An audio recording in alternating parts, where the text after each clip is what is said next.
नमस्कार,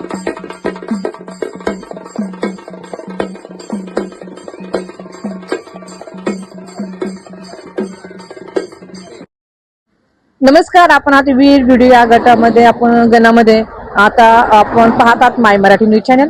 या चॅनलमध्ये सर्वांचं सहर्ष स्वागत आहे. आपण आता पंचायत समिती जिल्हा परिषदेच्या अंतिम टप्प्यात काही दिवसांमध्ये निवडणूक येत आहे. आपण शेतकऱ्यांकडे काही तरुण व्यक्ती आहे भेटलेले आहे. दादा, आपण यांच्याकडून काय काय चाललं आहे आपण यांच्याकडून थोडक्यात जाणून घेऊ. दादा, काय सांगता तुम्ही? सध्या आमच्या वीर बिवडे गावामध्ये पुष्कराज भैया जाधव व अनुजाताई पोमन सुशिक्षित दोन उमेदवार दिलेले आहेत आणि त्यांच्या विरोधात जर म्हणलं तर शिवसेनेकडनं भाजपकडनं हरिभाऊ लोळे व शिवसैनिकडून तुम्हाला समीर जाधव आहेत, बरोबर हरिभाऊ लोळे आहेत, तर तुम्हाला पण धुमाळ आहेत राष्ट्रवादीकडून, परत म्हणून ते पुष्कराज भैया जाधव राष्ट्रवादीकडून आहेत. यांच्याबद्दल तुम्ही काय सांगता? त्यांचं कार्य कसं आहे? आता बघायला गेलं तर पुष्कराज भैया जाधव असतील ते तरुणांमध्ये खूप सक्रिय आहेत. त्यांचे युवा पिढीमध्ये खूप युवा त्यांच्या पाठीमागे असल्याचे आता सध्या तरी आमच्या गावामध्ये तसे आहे. त्यांनी आमच्या क्रिकेट स्पर्धेसाठी खूप काही मदत केलेली आहे.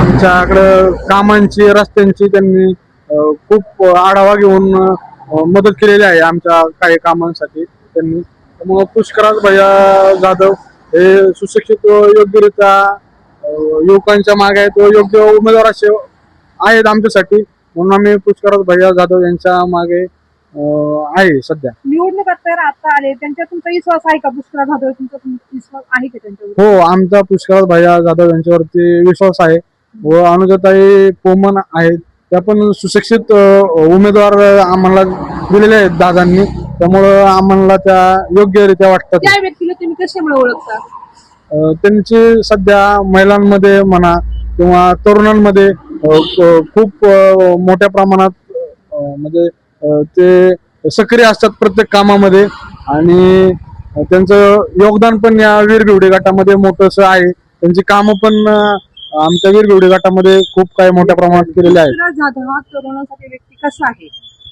पुष्कराज भैया जाधव हे तरुणांसाठी खूप कार्यशील व दमदार नेतृत्व आहे. ते तरुणांना योग्य संधी देतात व ते काम पण म्हणजे कामांच्या बाबतीत म्हणलं तर ते कुठे माग नसतात. तुमच्या मनातल्या तरुणांसाठी त्यांनी आता परिवर्तन काय त्यांनी आता म्हणजे परिसरात काय त्यांनी कार्य काय केले आहे की त्यांनी पुष्कराज भैयांनी जे आमचे ह्या भागातील जे आदिवासी समाज आहे त्यांच्यासाठी दाखल्यांसाठी पुष्कराज भैयांनी खूप मोठ्या प्रमाणात प्रयत्न केलेले आहेत. दाखल्यांमुळे नवीन नवीन मुलं कामाला लागत आहेत किंवा नोकऱ्यांना लागत आहेत.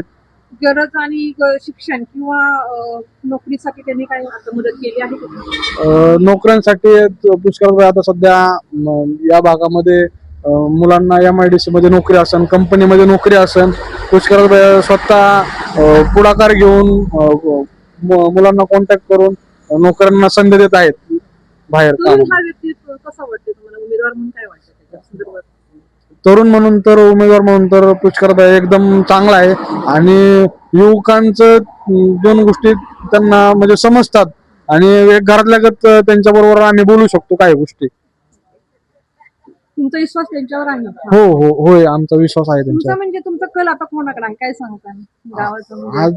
आज आमच्या गावाचा कल पाहायला गेलं तर आज अजित दादा व सुप्रिया सुळे ताईंनी आमच्याकडं 35 लाख रुपयाचे आतापर्यंत कामं केलेले आहेत. वर आतापर्यंत 20 लाखाचे रस्ते असतील किंवा पुलाचं काम असेल, टॉवर लाईनचं काम असेल किंवा ग्रामपंचायत कार्यालय असेल, असे विविध प्रकारचे काम आमच्या गावामध्ये त्यांनी दिलेले आहेत. त्यामुळं मला असं वाटतंय की पुष्कराज भैया जाधव व अनुजाताई पोमन यांना आमच्या गावातून भरघोस मतदान व योग्यरित्या ते निवडून येतील चांगल्या मताधिकाऱ्यांनी.